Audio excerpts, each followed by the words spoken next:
happened on the night that Deia was killed is what happens all the time over there.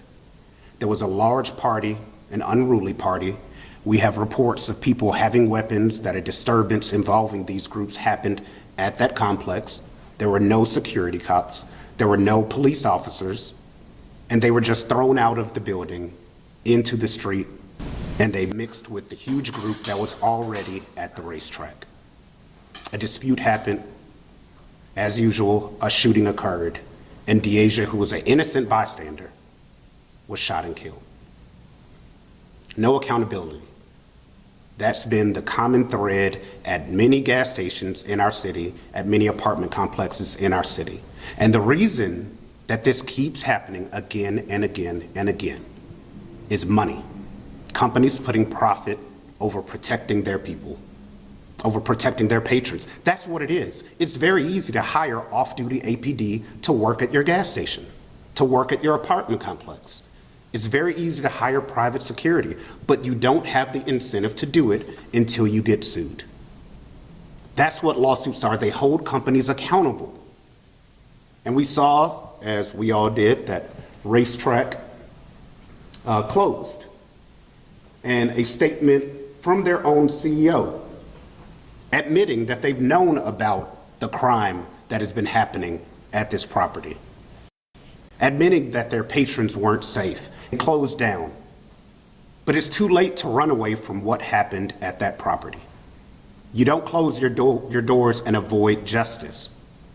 You will be held accountable for not protecting all of the people that patronize RaceTrac and make you all the money that you make.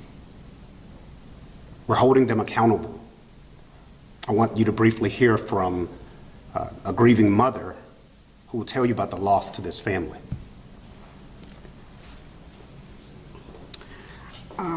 It was shocking to get a call saying my only child has been shot, laying down in the bed with her daughter. Now I got to raise her by myself with the help of family and friends, all because people want to use their gun. It's just a whole lot that we're going through, and it really hurt my family, her friends, everybody, her baby. She wake up calling her mom. It really hurts, and justice needs to be served. It really does.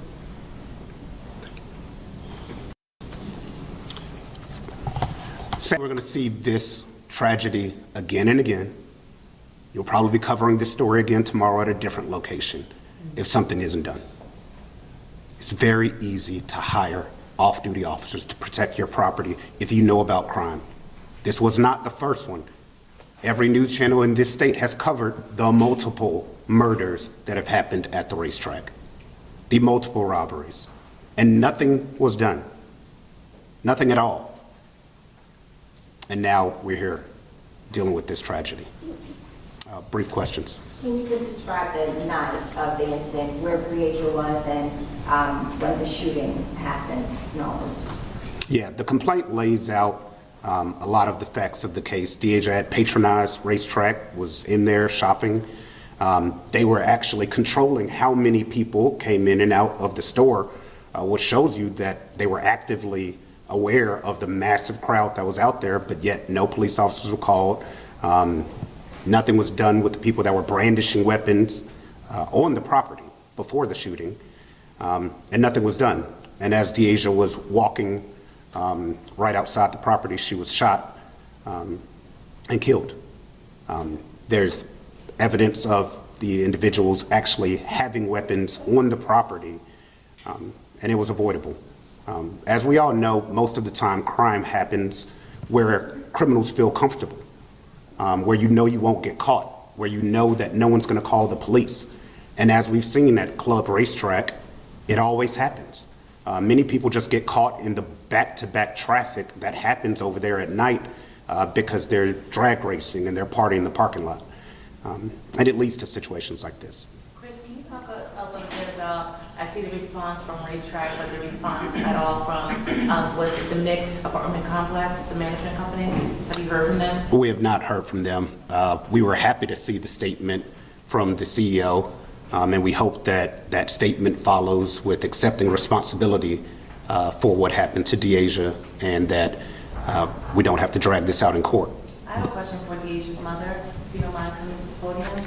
Can you first say and spell your full name for us when you start to speak? But can you tell us a little bit about Deia and where she was in her life at that moment, that night?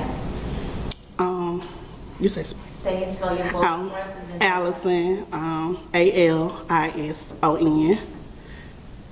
Tough, Allison, you said? Allison. Okay. Tough, Tuff. Well, she was going to try to go to law school, to go to college to be a lawyer this spring. And the night of the shooting, she had just went to a friend's to a party, a Halloween party. She was out. I got her dressed. As usual, we always say, I love you, be safe. See you when you get home. But that particular night, I got a phone call saying she had been shot and I needed to get to the hospital. She was an outgoing person, loved to dance, loved to TikTok. She loved her baby. She just was an outgoing, happy person, never mad, you know, but she'll tell you how it is. She was a good spirit, and I lost my only child to stupidity, and it just really hurt. And speaking of stupidity, can you tell me what went through your mind, and Chris, you can talk about this as well, when you saw the video of the actual shooting and seeing these guys running with guns? What goes through your mind as a mother? I actually didn't see the video. My family didn't want me to see it because they knew how close me and her was, and they didn't want me to, you know. So I actually hadn't seen the video. Chris, can you talk to the video? Yeah, I mean, as I stated, it shows how criminals get comfortable when there's no one watching them. Literally, if there would have been security to control this massive crowd, or even just police presence at the racetrack, this wouldn't have happened. If the mix would have called security or gotten police officers involved when all the disturbances were happening, this wouldn't have happened. It's a domino effect. And what we're seeing now is a company doing what they do to all of us all the time, running away. Closing the doors is not enough. Changing laws to prevent lawsuits like this so that you can't be held accountable is another method that companies use to try and prevent children like this from getting justice. But it's fine. We'll fight, and we'll see RaceTrac in court. Thank y'all. What is your lawsuit asking for? What damages? That hasn't been decided yet. The jury will decide. Thank y'all.